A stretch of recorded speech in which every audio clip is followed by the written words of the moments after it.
Exam হলে করা মাত্র 3টি বড় ভুল তোমার কয়েক মাসের হার্ডওয়ার্ক মুহূর্তের মধ্যেই নষ্ট করে দিতে পারে। শুধু নম্বরই কমে না, অনেক সময় এই ভুলগুলোর কারণে ম্যাক্সিমাম স্টুডেন্টসরা ফেল পর্যন্ত করে বসে। তোমরা সারা বছর রাত জেগে পড়েছো, নিজের হাতে নোটস বানিয়েছো, বারবার রিভিশনও করেছো, কিন্তু এক্সাম হলে ঢুকতেই হঠাৎ সব কিছু ব্ল্যাঙ্ক। কোয়েশ্চেন পেপার হাতে নিয়ে বুক ধড়ফড় করা শুরু করে, গলা শুকিয়ে আসে।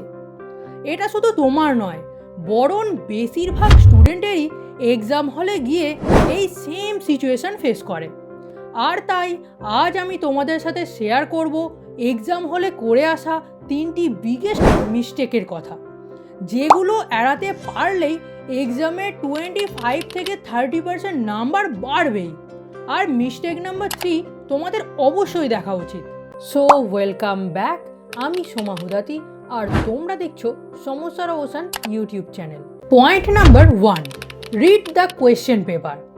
এক্সাম হলে ঢুকেই বেশিরভাগ স্টুডেন্টই এক্সাইটমেন্টের কারণে কোয়েশ্চেন পেপার হাতে পাওয়ার সাথে সাথেই উত্তর লেখা শুরু করে দেয়। আর এটাই এক্সাম হলে করে আসা সব থেকে বড় মিস্টেক। যখন আমরা হঠাৎ তাড়াহুড়ো করতে শুরু করি, তখন আমাদের স্ট্রেস লেভেল বেড়ে যায় এবং ব্রেন থেকে কর্টিসল নামে একটা স্ট্রেস হরমোন বেশি রিলিজ হয়। ফলে যেগুলো আমরা বাড়ি থেকে পড়ে এসেছি সেগুলোও ভুলতে শুরু করে দিই। আর এখানেই তুমি ব্যবহার করতে পারো 5 মিনিটস রুলস। এক্সাম হলে কোয়েশ্চেন পেপারটা হাতে পাওয়ার পর ওভার এক্সাইটেড না হয়ে নিজেকে শান্ত করো এবং 4 থেকে 5 মিনিট সময় নিয়ে কোয়েশ্চেন পেপারটা খুব ভালো করে পড়ো।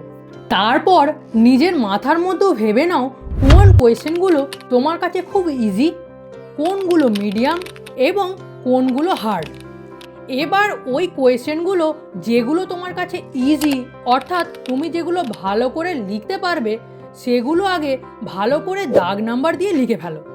দেখো, টিচাররা এটা দেখে না যে তুমি সব আনসারগুলো পরপর লিখেছো কিনা, ওনারা এটা দেখেন যে তুমি আনসারগুলো ঠিক লিখেছো কিনা। আর এখানেই কিন্তু একটা ম্যাজিক আছে। যখন তুমি মাত্র 30 থেকে 35 মিনিটের মধ্যে 5 থেকে 6টা কোয়েশ্চেনের আনসার লিখে ফেলবে, তখন দেখবে তোমার নিজের কনফিডেন্স লেভেল অনেকটা বেড়ে গেছে। Point number 2, time management. পরীক্ষার হলে করা আরেকটি বড় ভুল হলো একটি কোয়েশ্চেন আনসারের পেছনে অনেকটা টাইম নষ্ট করে ফেলা।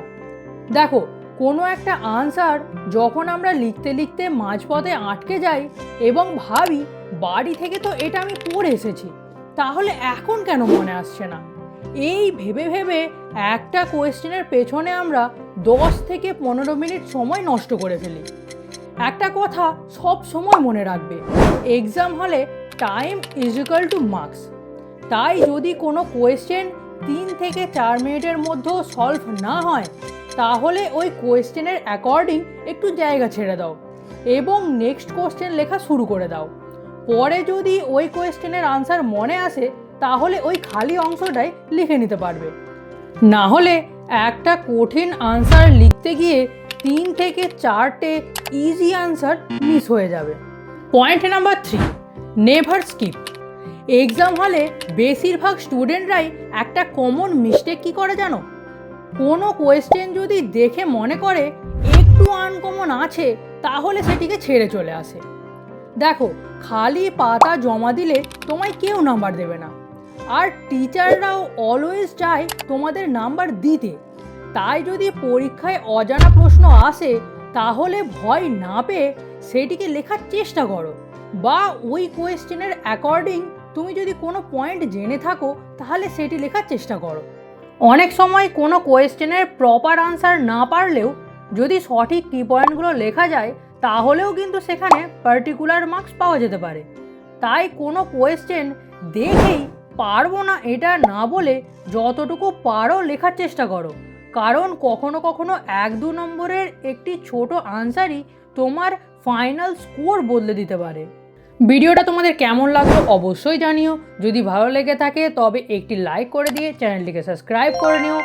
আর তোমরা যদি পরীক্ষার হলে উত্তর লেখার সঠিক কৌশল জানতে চাও, তবে এই ভিডিওটাই ক্লিক করো।